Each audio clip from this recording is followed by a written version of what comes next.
The U.S. is keeping a watchful eye on the fragile Gaza ceasefire. Reports say the U.S. military is flying drones over the Gaza Strip to monitor the ceasefire. It is also hopeful of putting together an international force to police the ceasefire soon, as Palestinian factions have agreed that a temporary Palestinian committee of independent technocrats would run the post-war territory. During a meeting in Cairo, Hamas and other main Palestinian factions agreed the committee would manage the affairs in cooperation with Arab brothers and international institutions. A joint statement also called for a meeting to agree on a national strategy and to revitalize the Palestine Liberation Organization as a sole legitimate representative of the Palestinian people. Hamas is not part of this organization, which is dominated by its longtime rival Fatah. U.S. Secretary of State Marco Rubio has reiterated that Hamas cannot be involved in governing Gaza in the future.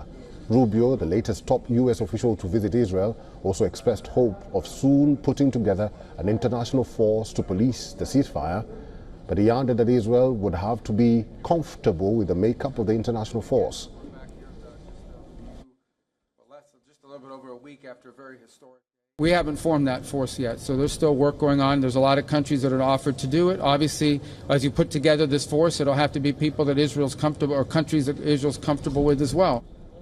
According to the New York Times, the U.S. military is keeping a watch over the ceasefire using drones. The report says that the surveillance flights over Gaza suggest that the administration wants to know what's happening in the enclave without solely relying on Israeli information. Citing Israeli and American military officials, the report says the surveillance drones are assisting the mission of the newly established U.S.-Israel Civil Military Coordination Center, and that the aircraft are monitoring developments on the ground in Gaza with Israel's consent. The United States has named veteran diplomat Steve Fagan as the civilian lead in a body monitoring the Gaza ceasefire. He will work alongside U.S. Army Lieutenant General Patrick Frank. These appointments were made last week as U.S. seeks to push forward a durable end to the war. Meanwhile, another report, this time from the Israeli media, says that U.S. President Trump will not be happy with Prime Minister Benjamin Netanyahu if the Israeli leader jeopardizes the Gaza ceasefire deal. The correspondent on Channel 12 used an expletive to describe Trump's potential reaction, which we cannot repeat. The remark reflects growing frustration in Washington with recent political moves in Israel, particularly the Knesset vote to advance 2 bills to annex parts of the West Bank.